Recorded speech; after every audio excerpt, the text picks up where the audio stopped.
I would have apologized. I would have said, I'm really sorry I hurt you that much. And I hope you can forgive me. That's what I would have done. But I think in her mind, she thinks I keep rehashing it for pleasure. I don't rehash it for pleasure. I rehash it because our careers have taken sort of parallel, interwoven paths. Yes. And we're gay talk show hosts, and we're around the same age. So people would always ask me about it. And I have a hard time not telling the truth. Nobody's ever early. I'm always early. Are you? Yes, always. All right, well, I've got to ask permission. Miss, can I go to the dunny, miss? What does that mean? I don't even know what that means. The dunny is Australian slang and it's the toilet. Oh, yeah, go to the Danny by all means. The dunny. You need to learn this before you arrive in Australia. Not that... You're not kidding. There's so many things I have to learn. What else do you think? Well, first of all, I'm terrified of customs because I watch Nothing to Declare. Oh, yeah. And, whenever somebody has like a plum or a grape, they throw them to the ground like it's Julian Assange. Border security. They strip search them. Yeah, that show terrifies me. And I'm also afraid of the spiders. Oh, yeah, okay. And I also like how everyone says yes, no. Yeah, yes, no. Yes, no. That's really probably our defining national trait. Yeah, where does it come from? Yes, no. It just kind of developed, I think. I mean, I think it's one of those things that, I'm giving up on the dunny, by the way, because I'm so happy to have you here. Well, if you gotta go, you gotta go. I can wait. It was a preparatory we. It wasn't just in case. Yeah, it wasn't an essential one. It was just like you and I are about to embark on a road trip together of discovery, and I didn't want to be. I understand. Yeah. You didn't want to stop me. No, that's right, and I don't want to be disrespectful to you. Well, I would understand being a woman of 63 years old. If you got to go, you got to go, And I think that's true at any age, to be honest.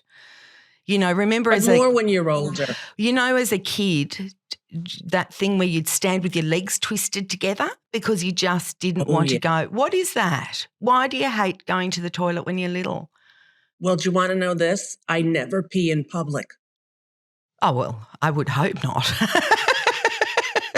No, I mean like in a bathroom in public. I never if I'm on this flight that I'm going to take that's 22 hours, I probably will not pee the whole time. What do you do? Is it a psychological thing that you just... I think it is. It's not like I'm telling myself not to. It's almost like when I leave the house, my body goes, yeah, no. Yeah, no. Yeah, no, that's it. That's exactly it. I think that I was a little kid and my mom used to get very nervous in public bathrooms and she would put the little toilet paper and then put the little seat thing on it, that little paper. Yeah, and try to make us hover, which is not easy to do when you're a kid. Not easy at any age. I can't hover now. I don't have the thigh muscles. I'm not a hover. No. Nor do I. I can tell you that right now. I'm more of a collapser. Yeah, that's what I am too. I'll just collapse right on it. But now it's like I never, my friends call me the camel because I just never will go to the bathroom in public. Okay. Do you think that this is a psychological thing? Yes. And what do you think it stems from? It stems from my mother making me afraid to go to the bathroom in public. She had 5 kids.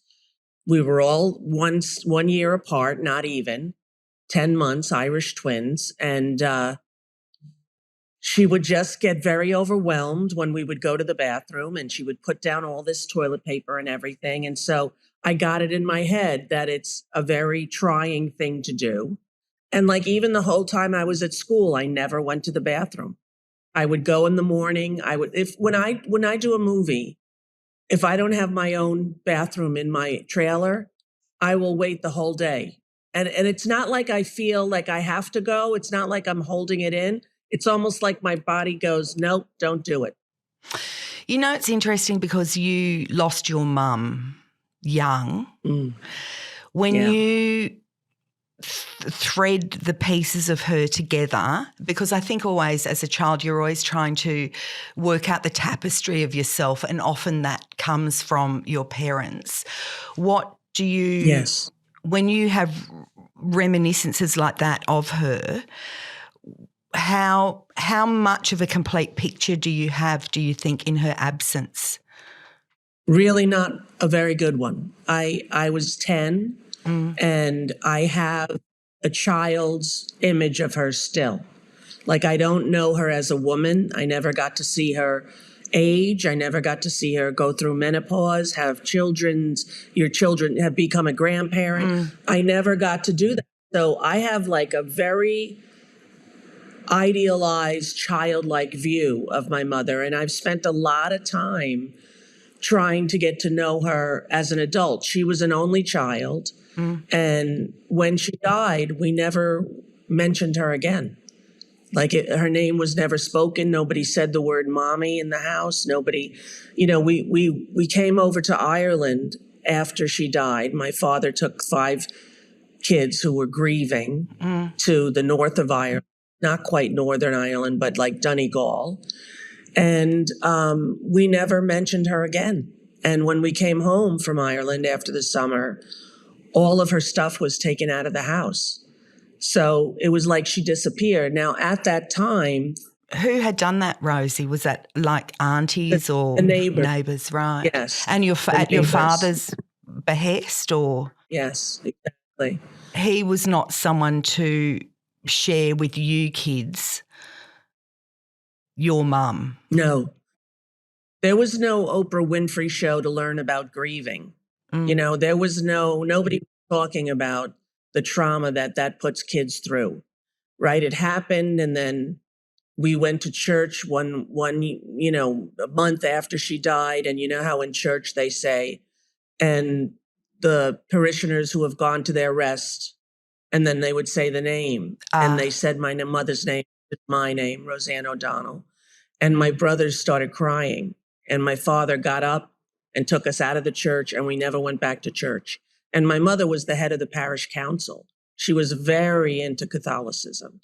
So we were sort of robbed of every memory and smell and photo and instance of her. I only have that's one photo right there of her, but I only have about 3 photos of her, and it's taken me a long time. This show that I'm doing when I come to Australia has a lot to do with my mom. It starts and ends with her, the whole show. And it's sort of, me coming to terms with being a motherless child and then becoming the mother.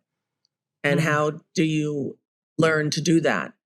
What guideposts do you follow? What lanterns are lit in the caverns of your soul, to get you through when you haven't had that or seen that? So you were very young. Yeah. You were 11, nearly 11? Yeah, it was right before my 11th birthday. So she died on St. Patrick's Day, and 4 days later, I turned 11. How was that birthday? Horrible, because the funeral was on my birthday, and everyone who came to the house afterwards had gifts for me. So here I was grieving my mother and being given presents, and it just felt so wrong, And my little brother, Timmy, is 1 day before me. So his birthday was on the wake and my birthday was on the funeral. And we were besieged with gifts that year. And both of us never really have loved our birthdays since, It's funny because, of course, people want to show and would have wanted to show you their love and yes, to show you how they were feeling. And it's interesting, isn't it, that we tend to want to do that with things, but things given in the face of such a devastating emotional catastrophe actually become tainted. Totally. Empty. There was no, I remember my brother Timmy got the gunfire at the OK Corral, which was a toy that we had both really wanted, where you had like a gun, like, and you had to shoot. It was in plastic, shoot like at a carnival, like knock down the picture of, right? And I remember he got it, and we both looked at it and looked at each other, and we never really played with it, even though that was the toy that we wanted, you know? So it was very difficult to grow up in a place where you suffer a loss and then you're not allowed to discuss it with anyone. You weren't even allowed to say the word mom. So when I would get on the phone and somebody would call and say, "Is your mother home?" I'd say, "No, she's out." I couldn't tell anyone until I was in college that my mother had died. And what was the atmosphere with your dad in the house where your mother was gone? Well, you know, he comes from a traditional Irish Catholic family where emotions are not encouraged or displayed, you know, where drinking is the way you get through things, where talking and emoting were not his forte.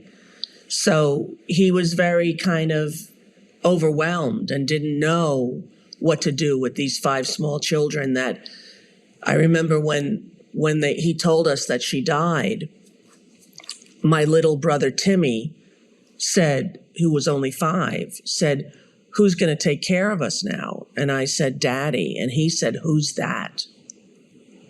Who's that? At 5 years old, because my mother was the one who took care of us and my father was at work. You know, back in the early 70s, you know, men put on a suit and went to work and didn't like their life and came home and often had a couple drinks and didn't interact with their kids very much. And all of a sudden it was just him. And it was tough. Who stepped up into the role? Did anybody?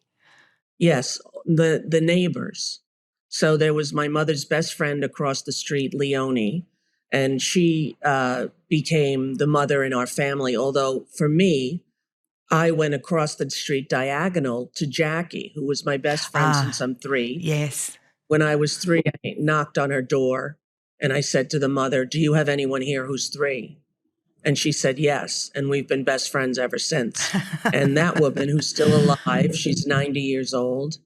She took me in and got me my first bra and sanitary napkins and all the things that a kid needed who didn't have a mother.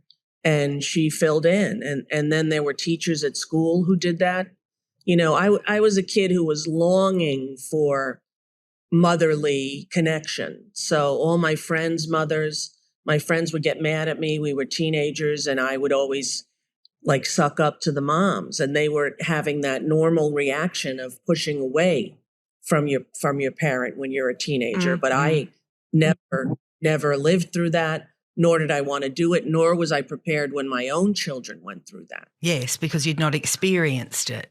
No, and because I couldn't imagine not wanting your mother around, because that was the biggest need that I had in my life, was wanting a mother there. Do you think you're because running parallel with your, like, so many professional achievements, but with you there's been a very strong current of family. Do you think that's where that desire came from, to forge your own family? 100%. And, you know, my friends always were concerned and curious and questioning about whether they wanted to be a parent. But I knew it right from the beginning. I knew that I would have a lot of kids. When I figured out that I was gay, I knew that I would adopt a lot of kids.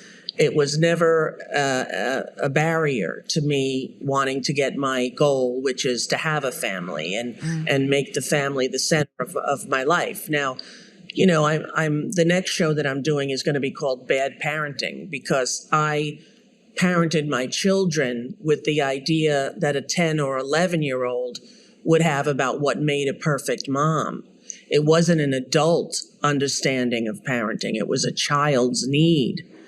And so I'm going to do a show that's basically about what I learned at 63, what I have accumulated, the knowledge of what I did wrong, and why I made those sort of errors that, every person, every parent feels that, I believe. But when you were missing a mother and wanted nothing but to be the perfect mother, you're pretty harsh on yourself for the ways that you didn't succeed. When you say parenting like an 11-year-old would see an ideal parent, is that like lots of snacks, being overly, like not disciplining? How does that manifest? Yes.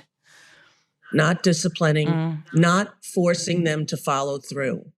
So if they signed up for gymnastics and they didn't want to go, I would say, you don't have to go. And my partner would say, well, that's ridiculous. They have to go. I'm like, why do they have to go? Like, I didn't want them to feel pain, and I tried to avoid it at all costs.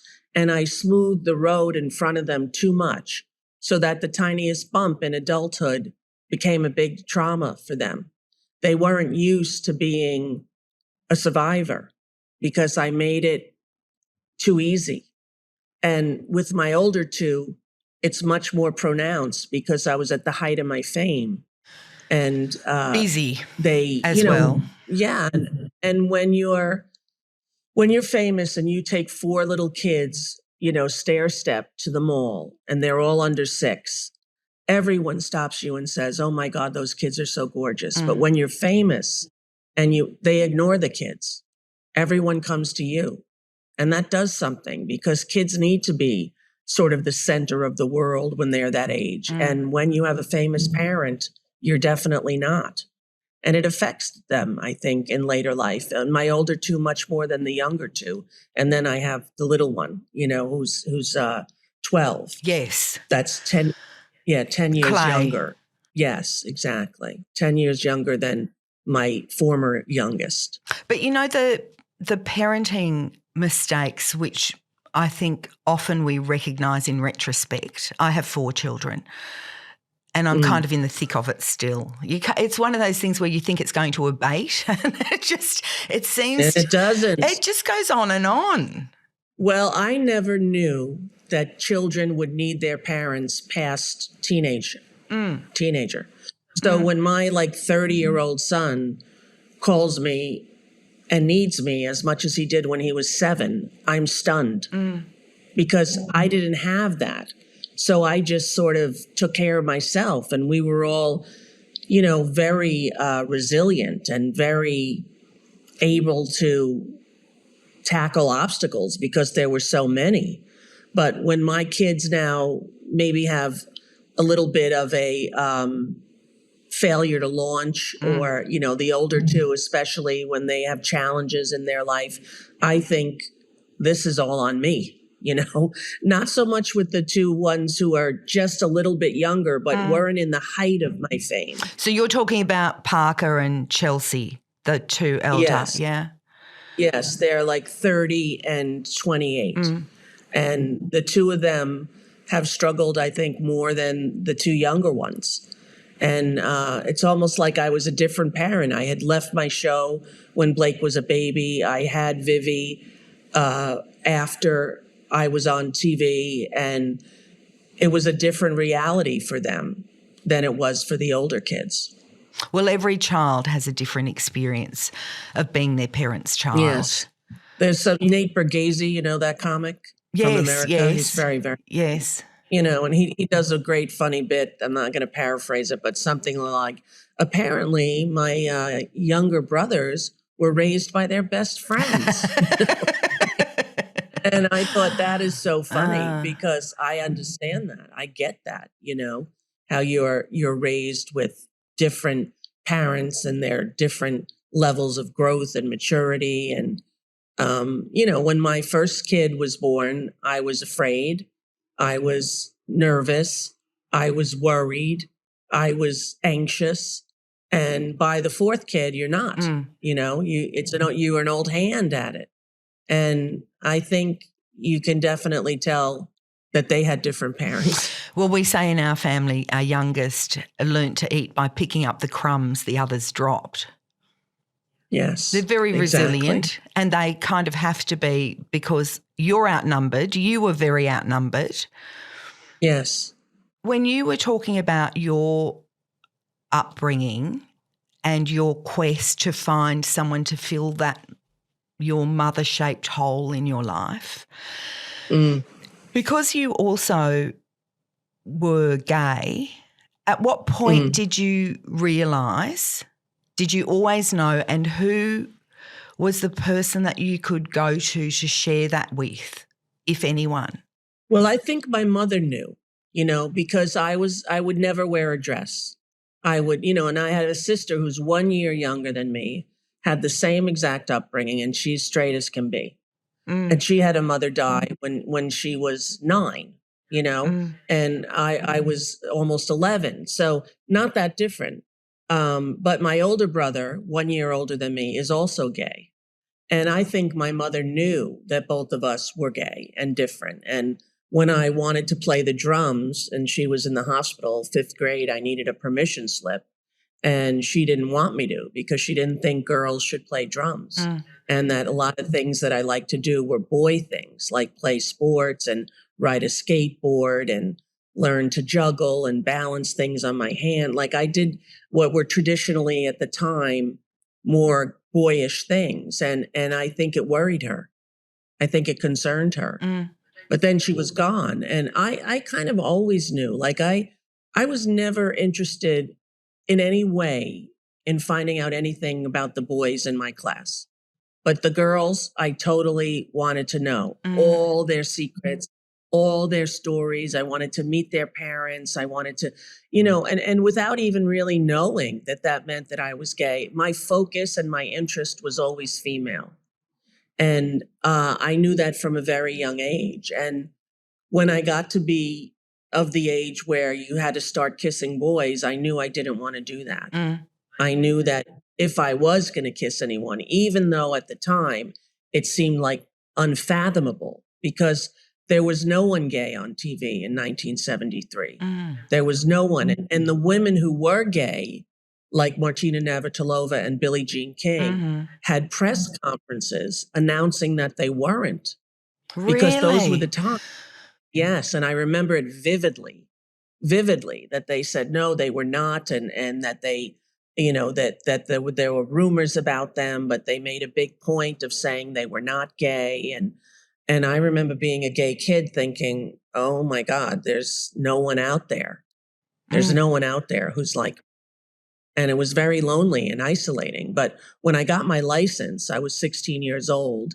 You get your driver's permit and you can drive on your own, like within 20 miles of your house. And I would drive in the car and say out loud, I am gay. I am gay. Because that was the only place I could do it, was in the car where nobody else in the car with me and I was alone.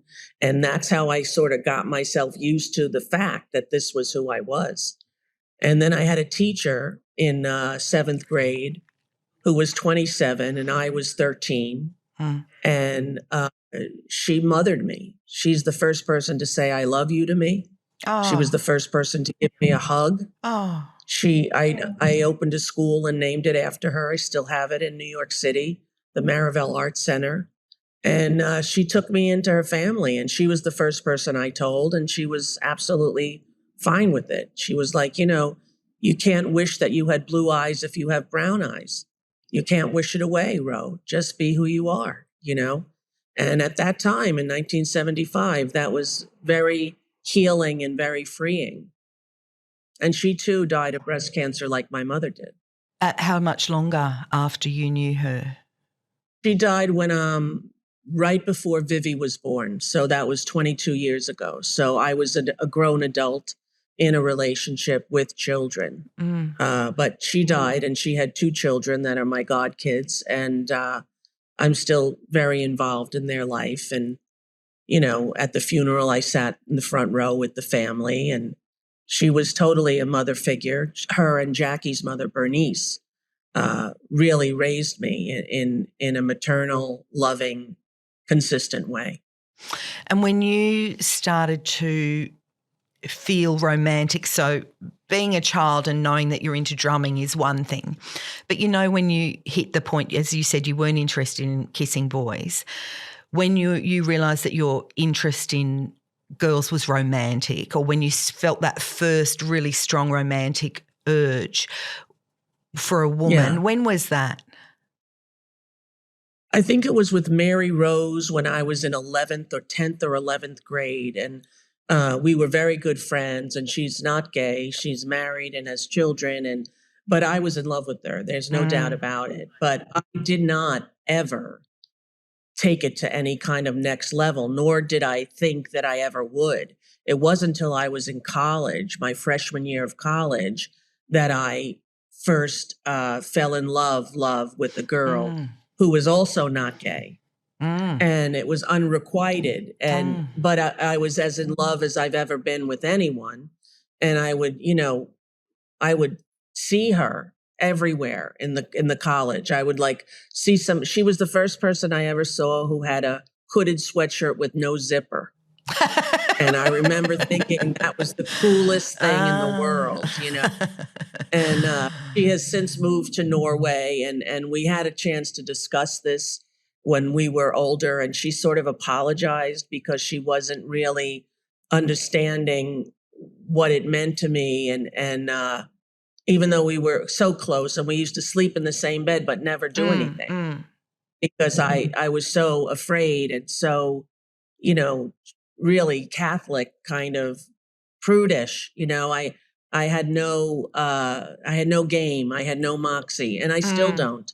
And people I've been with are like, there's not a lot of Rosie O'Donnell in you, because they have an image that I'm like this tough New Yorker that will, be very kind of aggressive, and I'm the opposite. I'm like totally the mush, I'm not someone I always want to cuddle. I want to it's pretty funny that the women that I've been with have all said, people would be shocked to find out how you actually are versus your image, and I never tried to have an image that was different than I was. It just, from New York, tough, boyish, people just assume. Straight talking. Very not. Exactly. And it's very not how I actually am. So if I think about it now, your most recent foray that we've all enjoyed you in, and Just Like That. Yes. That's not a million miles removed from you then. For you to play this nun who pops up in New York City, very innocent. Fan of the Broadway. Yeah. Fan of Broadway. Yeah. Broadway. Had never been sexual. And, and I'm friends with Cynthia and have been for many years. And it wasn't acting to be in love with her. I've been in love with her for a long time, not in any, again, romantic or sexual way, but just in love with who she is as a person and her politics and the way she loves her family and her wife and carries herself in the world. So Michael Patrick King, who created and writes that show, wrote it for me because he knows me. We knew each other since we did stand-up together when we were in our 20s. So he wrote that part for me knowing that it wouldn't be a lot of acting on my part, Which you're very capable of, by the way. Yes, I love, literally my goal was always to be an actress, never to be a stand-up comic. It always was to act. And I loved getting to do all the roles that I have. And I kind of knew in my 40s that it would take till I was in my 60s to start getting those kinds of roles, the Geraldine Page roles, the Colleen Dewhurst roles, the, serious actress, dramatic actress. And I've been very lucky that I've had the opportunity to do that since I've been over 60, It's funny because when that was so audacious, that scene in Just Like That, that meeting, the whole, it was properly shocking. And one of the questions as a viewer at the time, not even aware that I was going to have this conversation with you, was did Rosie, did you workshop that with the writers? Did you workshop that with the creators? It came fully intact. And how was it when you first saw the script and you went, my first sexual encounter as this nun is going to be with Miranda? How were you when you read the script? I was fine. I had done Nip Tuck and Julian McMahon, who passed away recently. We had a sex scene in that movie, in that show. And so I had done a sex scene before.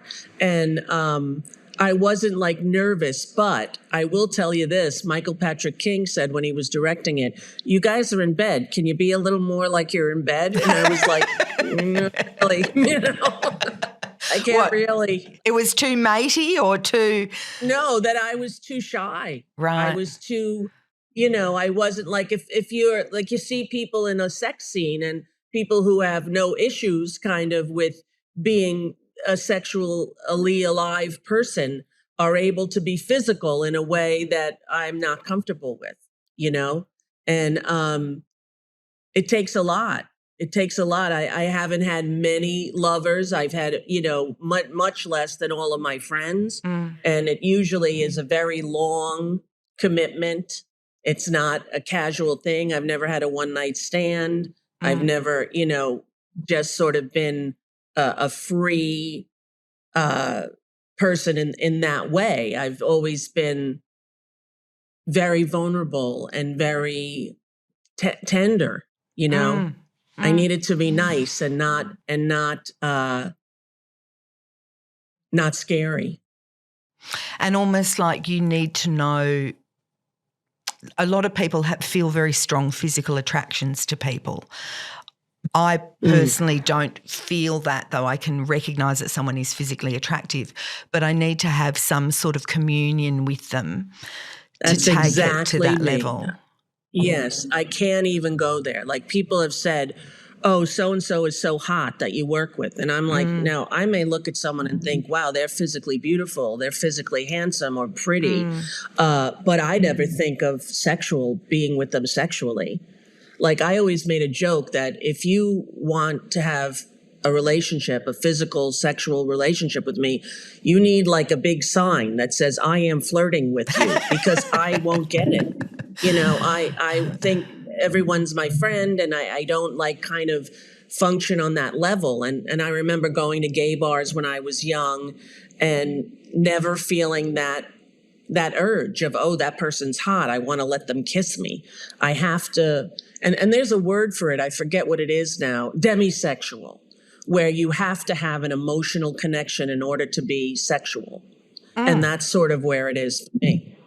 And yet you've been married. My therapist told me that. Right. They explained that concept. Yeah, exactly. Because we were just going over this and trying to, find my way to be more comfortable in my own sexual truth. And they said to me, "This is what I think is happening for you, that you needed to be emotionally there before you can go physically there." And that's true for me. And then so what does it mean? So as you recently have done, so you've changed really everything about your life. You've moved to Ireland with Clay. You're now a dog owner, a dog lover. I am. Yes. It seems to me that you've really pivoted into a new expression of yourself. I think I've matured into it. And somebody that I know said, with menopause comes tremendous wisdom. And I think it's true. I have stopped sort of caring about what other people think. And I've just been able to sort of do myself in a way that I never was before, even though my survival mechanism was to be tough and to be, forward and challenging. And, I would say what I thought. And this was because I had siblings that needed to be taken care of. And I remember when my mother died, my little brother looked up at me and said, "You have to be the mommy now." And I took that very seriously. He was 5 years old. And I thought, okay, I do, So I've kind of come into myself as I've aged in a way that is freeing. And it's provided me with a kind of clarity and ease that I never really had in my life. And how will that manifest, do you think, in terms of a romantic life? Well, I have a long-term relationship that is kind of complicated, but it provides me with tremendous solace and stability. And it's not kind of traditional. It's not, there's complications, but I find that, every relationship I've had has been really long. And I don't do casual. I don't do, I do like an intense devotion. And so getting a divorce the first time with Kelly, was very, very painful because I never wanted to do that to my kids. I never wanted to do that to myself, but mostly my kids. I think that I made the mother part of my life the most prominent part and not the relationship and not part. the wife. So, correct. And that's not a healthy way to do it. No, and that's very common in all models of relationships, in hetero relationships as well. Yes. And I remember, like, for my kids, I would think of them first. And for my wife, I did not. And it was painful for her, I believe. And, I had a tendency to dissociate and to focus all my energy on the kids and on my role as a mother. And that was my priority. And it was known. And that had to be very, very painful. I was watching the cruise that you did, that you organised for gay families and their kids. Right. An amazing piece of activism, which at the time wasn't really presented like activism, which is why I think it was probably so powerful. So you chartered a cruise ship, you opened it up to gay couples, their families, their kids, straight people came along with their gay kids or whatever. It was a really remarkable, uplifting doco. But in it and so you're with Kelly at the time, and I think you've got 4 kids then. Yes. Kelly says this amazing thing. Actually, you quote her and you say, Kelly always says, in a relationship, someone is the flower and someone is the gardener. And you were like, I'm the flower and she's the gardener. Yes, and that becomes very tired to both people in that role. And in order to really have beautiful, nurturing, caring relationship, you have to take turns at being the gardener and the flower. Yes. And that's what I've learned. But I had no ability to do that. I just thought, I wasn't good at taking care of people because I had never been taken care of. I wasn't good at taking care of anyone except for my children because my desire as a child to be taken care of was so huge and overwhelming that it dominated everything. I don't want to say that, necessarily Kelly was jealous of the relationship with my kids that I had, but I think she wanted some of that for herself, and I was unable to do that. And at the time, of course, you had a very high profile, very famous, and even though you're not a person who's led to the fame, you're led to the work. It's impossible, I think, to not be affected by how the outside world treats you differently when you have that level of fame. And in fact, totally. Yeah, and the time paucity that you have. So there's an inherent inequality in a relationship. Totally. And financially, there was a huge inequality, and attention-wise, there's a huge inequality, not just with my partner, but also with my children. Again, I talk about going to the mall and having everyone focus on me and no focus on the kid. Kelly everyone in show business knew that I was gay because I always sat next to her at the Emmys. I never had a boy with me. I was never pretending. Everyone knew, but she was sort of pushed aside. My publicist was Lois Smith, legendary publicist of Marilyn Monroe, and she was an older woman and ran and owned PMK, this very powerful. So when I started my show, I met Kelly. I had 2 children, The talk and I show. met Kelly. And yes, my talk show. And Lois, my publicist, was like, when we would go out in public, she would get in between us. She would, she would like run interference in a way. And I remember one time when I was doing Grease on Broadway before I had children, this reporter asked me if I was seeing anyone. And I said, no. And he said, and I wasn't. And he said, well, what are the qualifications? I said, all applicants are welcome. And he said, would that be a woman or a man? And I said, yes, could be either one. Well, Lois called Helen Gurley Brown. It was in Cosmo magazine. The writer was Patrick Pachenko. I remember it vividly, a gay man. And she had it taken out, not at my request, at her own request, had it taken out of the interview. And I remember Patrick being sort of offended and felt like that I had done it, but I had not done it. Like there were forces that be at that time that just didn't want it known. It was before Ellen was out. It was before everybody was closeted except K.D. Lang and Elton John. That was it. Everyone else was not out. And so the concept of being an entertainer who was gay and still working was foreign to me. When Will and Grace came out, they told me, oh, there's a new show coming. It's a gay man living with a Lucille Ball-like woman friend. And I thought, well, that'll last a week. Like I remembered Love, Sydney. Do you remember that show with Tony Randall? No. This was like in the early 70s.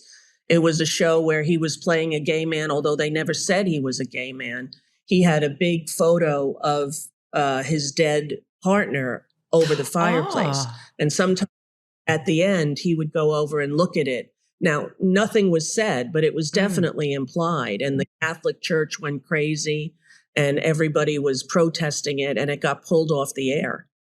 So I never thought it would be possible in my lifetime to be an out gay person and have a career in show business. And so then when you mentioned Ellen before, when she came out in her sitcom, how was that? I mean, that was a sensation for viewers around the world. How did that feel for you? Very threatening because, everyone then wanted to know, well, what are you gay? Now, she came on my show and I felt strongly that I didn't want to leave her out there alone, that I could not, a gay person, act as though I was not the same as her. So we talked before in the dressing room and she said she was going to say that her character was going to become Lebanese. And then I said, okay, well, I'm going to talk about that with you. Let me in. And she said, okay. So I said, oh my God, I like Casey Kasem. Maybe I'm Lebanese. Right. And everyone who was gay at home got it. Everybody, because I wouldn't leave her out there alone. I couldn't do it. And so we had this, really sort of coded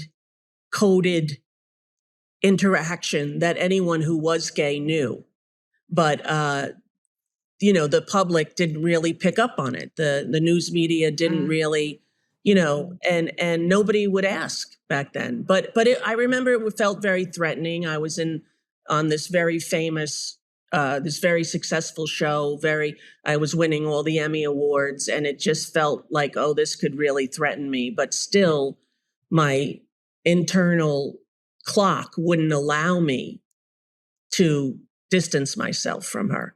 I had to stand by her and hold her hand. And that's what I chose to do. And then, it was funny because she never really, I didn't think, appreciated that moment.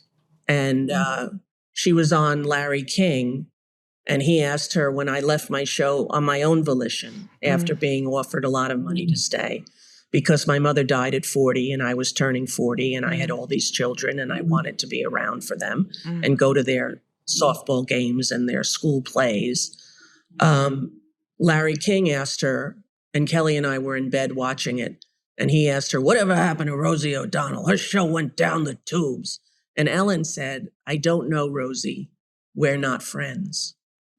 And that was like one of the most painful things that ever happened to me in show business in my life. I couldn't believe it. Why did she say that? I don't know, because I have photos of her holding my newborn babies. I knew her for 30 years. Like, I don't know, Rosie, we're not friends. It was so upsetting to me that I had T-shirts made. I don't know, Rosie, we're not friends. And I gave them out to my staff because it was very painful. And, we've never sort of gotten over it. Did she ever reach out to you to explain it or what her thinking was, or? No. I mean, I'm not the first person to say this, but she's a strange creature. Well, we're not similar. I can say that for sure. We're not emotionally similar. No. And I was never asked to go on her show. When I was, it was long after they had been on for many years, and she had the same staff as my show, the same producers, the same everything. And now I don't blame her for doing that. I didn't create the genre of a Merv Griffin, Mike Douglas talk show. This was what I grew up watching. But I did think that she was all of a sudden in the position I was in, where she was starting a show and wanted it to be successful and get the money and the accolades that came with it. And instead of deciding to stand next to me and hold my hand, which is what I did to her, she did the opposite. And I couldn't believe it. I couldn't believe it.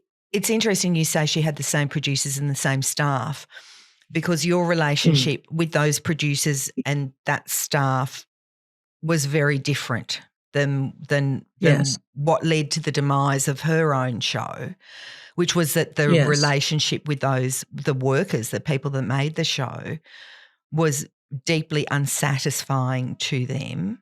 They felt excluded and they felt diminished. Yes, we had a family for sure. I'm still friends with many of the people who were on my staff 30 years ago. I'm very proud of them who all went on and did daytime TV for the next 20 years. And we're still close. Every anniversary we all get together and have a party. And, I don't know, my desire to create family is the biggest force in my life. And I do it everywhere I go. And, I do it with my staff here in my life and in my house. I create a family. And I don't think that she's similar to me in that way. Did you know when they were having troubles, the people that you were still in contact with? Well, I knew the way she treated me must be the way she treats others. And I felt, very betrayed. And so I didn't imagine that they had a similar kind of relationship that I had that she had that with her staff. And you hear things, from different people. But, I'm now 63 and she's, a few years older than me. I don't wish her any ill will, but, I never could kind of get past it. And a lot of times, she has said or written me and said, why are you still talking about this? All these years. And I didn't quite know how to answer that. I said, well, it was profound for me. It was a profound moment. And so she'll address it to that point, but not to the point of resolution or explanation or assuming or apology. Right. Now that's interesting. I would have apologized. I would have said, I'm really sorry I hurt you that much. And I don't know why I did that. And it was a mistake. And I hope you can forgive me. That's what I would have done. But I think in her mind, she thinks I keep rehashing it for pleasure. I don't rehash it for pleasure.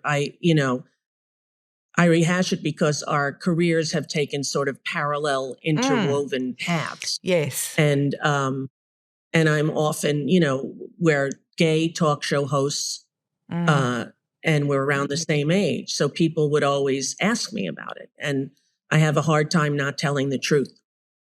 There's one exception. She was never in Sleepless in Seattle. That's true. Or The League of Their Own. Yeah.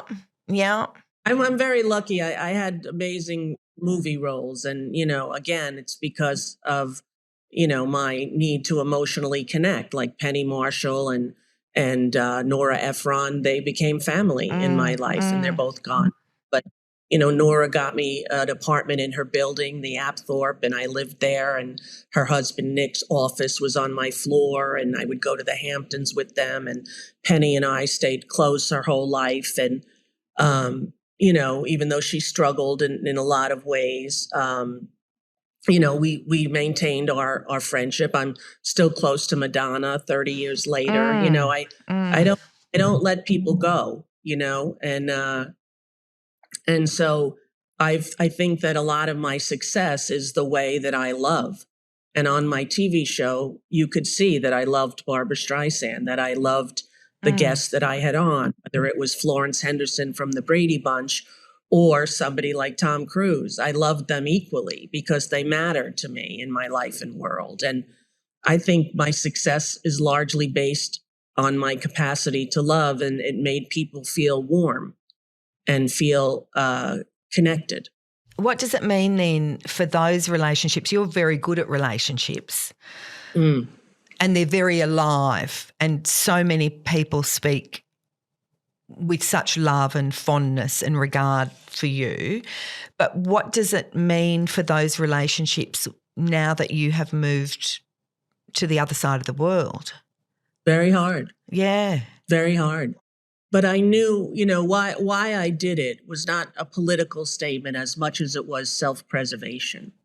I knew that the last time he was in office was very difficult for me. Trump. I was eating too much. I was drinking drinking too much. I talked about him in 2007, and he hasn't stopped using me as a punchline ever since. And many, many, many male comedians did what I did and worse. But he didn't go after them in the way that he went after me, because he's misogynistic and sexist and cruel. He's innately a cruel human being. And I think that our tumult was caused a tremendous amount of stress in my life. It created a lot of problems. I would be with my little child who has autism in CVS, which is like a drugstore in America. And a guy with a MAGA hat would come over and go, "Hey, screw you, Trump won." And I have a 5-year-old with autism going, "Why is that man cursing at us?" His ability to denigrate people and dismiss them and humiliate them encouraged other people to do the same. And it was difficult when he was in office the first time, even though there were guardrails up. So I read Project 2025 and knew that I had to go to save myself and to be a fully aware, alive, and healthy parent for this child who has special needs. I never had a child who was special needs before Clay. And that's where my focus is and my commitment. So I wanted to take her to a place where decency still lived and where I wouldn't have to witness what he was going to do to the country, which he outlined in the Heritage Foundation's Project 2025. And I read and was shocked to find out most Americans did not read it. So some Americans thought I was overreacting. And now they're saying, you were very prescient. I'm like, I wasn't so prescient. I just did my reading and research, and I knew what he was capable of. It's interesting because you were not one of those people who said, if Trump gets elected, I'm leaving the country. And there have been quite a few of those. But you did leave the country. Didn't do it. No, most of them didn't do it. You didn't say you were going to do it, but you did it. And how is that? How long have you been in Ireland now? Since January 15th, I wanted to leave before the inauguration. And I didn't tell anyone because I didn't want it to be a big public thing. I wanted to go quietly and keep my child's life calm. And also, I thought many people wouldn't believe it because I'm not a traveler. Like going to Australia has been a dream of mine always, but I think I would have the guts to do it. So I didn't tell anyone. I mean, I told my older brother and my sisters, I told my immediate family, but even them, they were saying, I don't think you're going to do it, Ro. I think you'll go and then you'll come right back. But I knew I had to do it. I was sure that I had to do it. And so I came to Ireland where I had two cousins who I knew from when I was a child who are here, one my age and one about 12 years older than me. And I came knowing two people and surprised myself, truthfully, that I did it and that it's been quite a success. And then, people say to me, why do you still talk about him and the country if you left? Well, I never gave up my citizenship, nor would I, although I'm getting my dual citizenship to become an Irish citizen as well, because my grandparents are from Ireland. And I care about my country. I love my country. I am very patriotic. And I knew that I would not be able to deal with what was about to happen. And it certainly has. And I think the United States is in serious trouble at this point with him arming the National Guard and calling the National Guard, not on January 6th, but now, to cities where there are no unrest, there are no insurrections, where there is not mass violence. Do you think because that has been a huge price to pay for you having been outspoken, do you think, and not that I'm, you don't strike me as someone who lives with regret, but you do live with reflection. Do you wish that you had spoken differently in 2007 or not spoken? No, because what I spoke about was not just making fun of him. He owned beauty pageants. And if you grew up in New York like I, you knew who he was from the get-go. In New York, he's not respected and he never was. And I grew up watching his planes be repossessed off the runways at LaGuardia, watching him try to sell steaks and vodka. He's a con man and he's a grifter and he's a logo slapper. He's not a builder and he's all illusion. And if you are a New Yorker, you knew this. So he had a woman, Tara O'Connor, who was, I believe, 18 or 19, Miss Teen USA or whatever his title was. And she kissed a girl in the Village. And he made her have a press conference and apologize to the country. And it was on right before The View came on, the live press conference. And she was crying and thanking him for a second chance. And all it looked to me was like a prostitute and a pimp controlling the prostitute, saying, you're going to say this to save face from me. And I said that. And then I said some facts about him, that he never paid his vendors, that he was charged with sexual abuse by 26 women. I said all the facts about him that were very easy to find. It was not like I had to do tremendous amount of research. All you had to do was have an internet connection. And the American media, the Fourth Estate, has really let the public down by not telling the truth about him. They were complicit. I have never thought of it in the context of that before. And I know there are people who say, Rosie, well, you started it when you had a crack at Trump and you poked the bear. But when you say male comedians, you're right, have been doing that for decades with no blowback. And also other women he has picked off. Yeah, I mean, I think that he is afraid of smart, informed, strong women. And, he thinks women are to be abused, to be grabbed by the pussy. As he said, I thought when that happened that would be it for him. I remember when Gary Hart had a girl sit on his lap, a grown woman, not a child. And that was the end of his candidacy. And here he is saying what he says and being who he is. And, And I think that strong women scare him and infuriate him. And I'm one of them. And yet he was married to two strong women. I don't know how strong they were. Oh, really? You know, I was at his wedding. I had heard that. You were someone's plus one and you went to Donald Trump's wedding. I was friendly with Marla Maples because her leading man in Will Rogers' Follies was my leading man in Grease. And so he was invited to the wedding, and we were doing Grease on Broadway, and he invited me.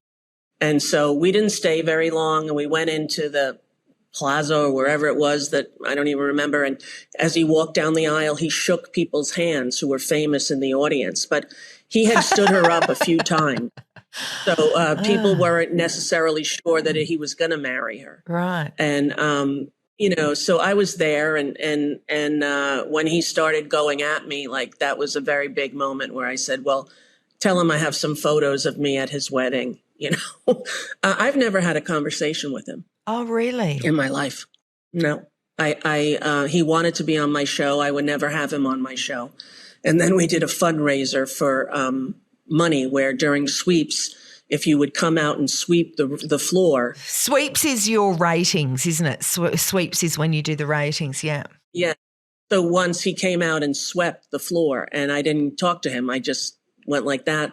And that was that. But, you know, I knew that he and I were oil and water from the get-go. And any woman that he is threatened by, Taylor Swift, he attacks Taylor Swift. Meryl Streep, he said, was an overrated actress. AOC, you know, AOC, he thinks is a low IQ person. You know, I think that everything he says indicts him. And strong women are his kryptonite. He falls apart. Do you think that the rest of your life is in Ireland, or do you not think that futuristically? And the country's been very beautiful and risen to meet you. Oh, unbelievably. I'm much more at peace here. I don't worry about violence. I don't worry about confrontation. I don't worry about my child walking to get an ice cream with her friends. You know, I met the lollipop lady, which is the crossing guard here at school. And she said to me, what's your name? And I said, Rosie. And your surname? And I said, O'Donnell. She said, oh, just like the famous actress. I was like, yeah, that's me, you know. And so she said to me, why do you walk your kid to school every day? Nobody else with a kid who's 12 walks them to school every day. They walk with their friends. And I said, well, I'm from New York. Kids disappear on their way to school. There's a constant fear that you sort of live with in the city and in the cities sometimes. And she said, well, you're not in New York anymore, Rosie O'Donnell. You're in Dublin, Ireland, and you're safe. And it made a huge difference in my life and my ability to calm down, my ability to enjoy the moments. And there is no celebrity worship in Ireland. And I think that's beautiful. Everyone treats you as a person. They say to you, well, welcome to Ireland. They don't say, can I have an autograph? Can I have a picture? They say, you're welcome here. If the move was instigated twofold, I gather, for Clay's well-being and, of course, by extension, your well-being. Have you noticed a difference in your mental health? Completely. Completely. I am not as worried as I was. Now, ever since I was little, world tragedies affect me in a way that they don't most people. And my therapist has said to me, most people have windows in their house. They have a screen.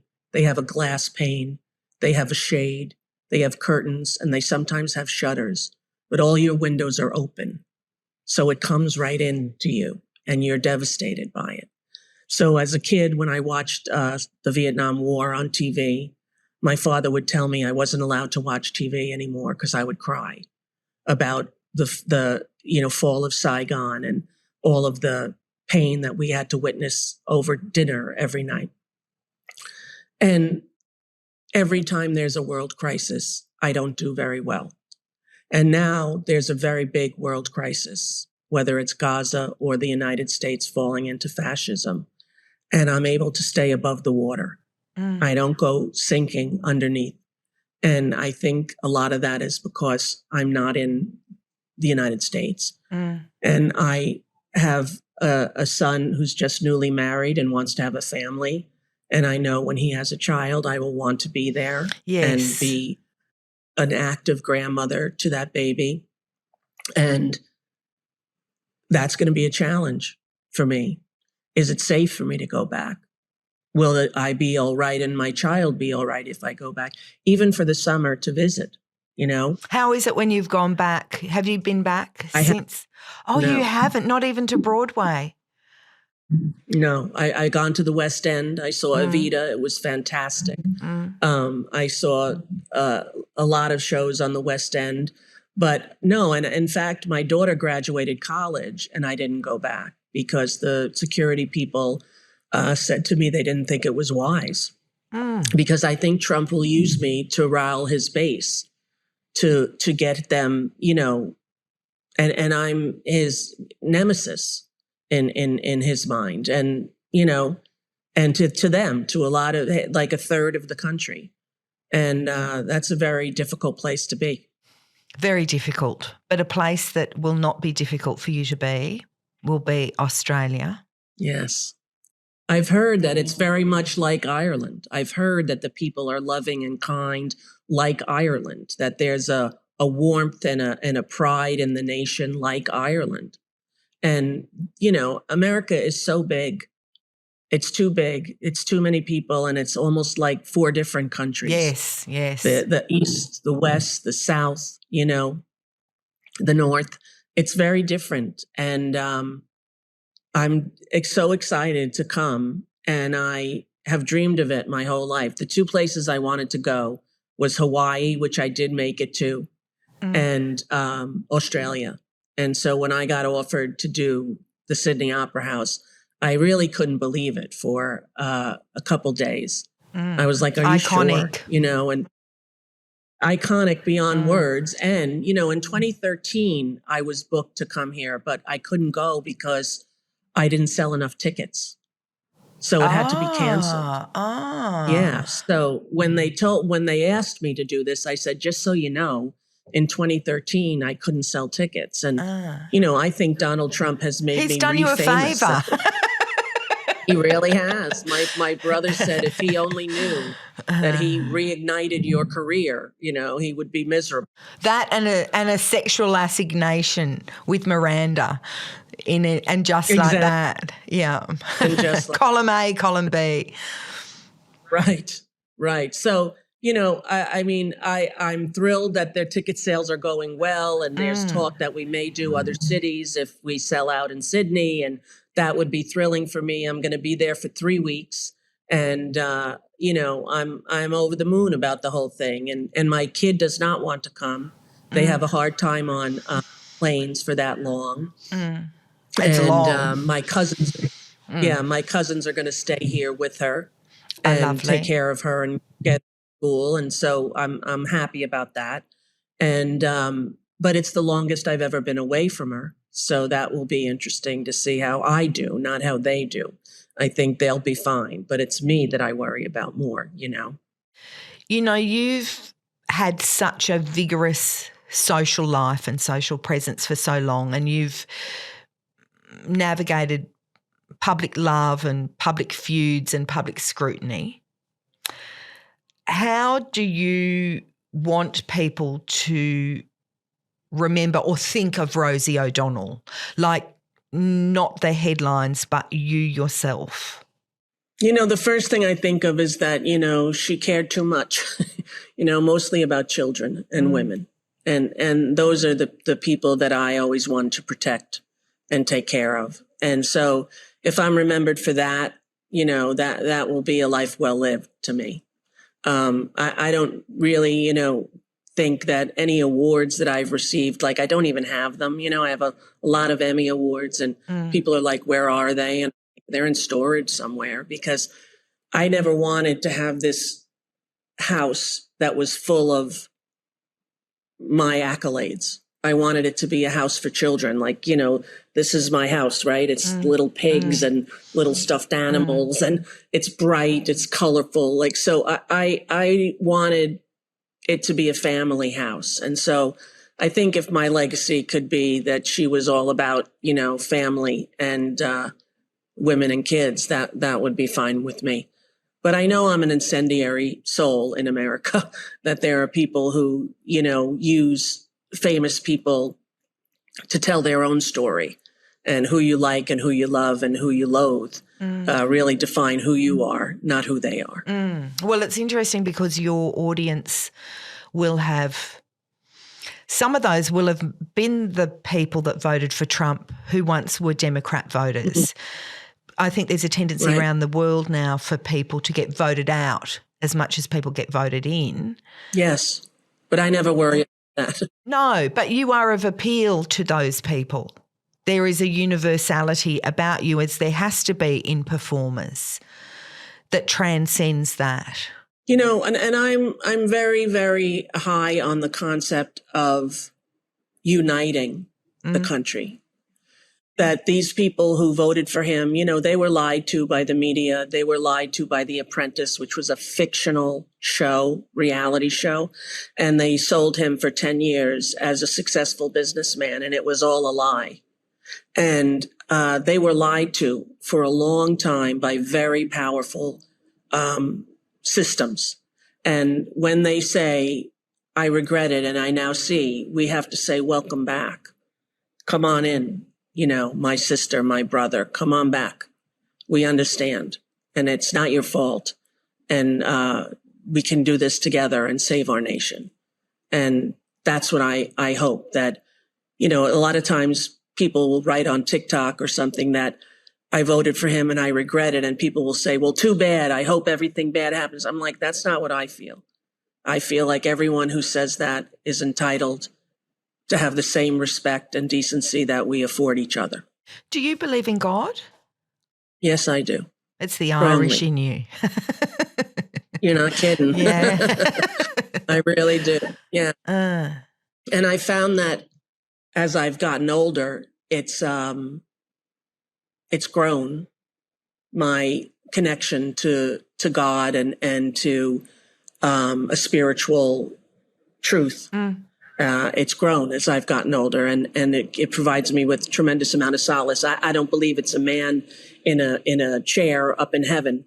I believe that's the universe, the creation of the universe, and the creation of all things is God. And I find it in musicals. I find it in a baby's laugh. I find it in an old woman at Tesco who was checking out the fruit.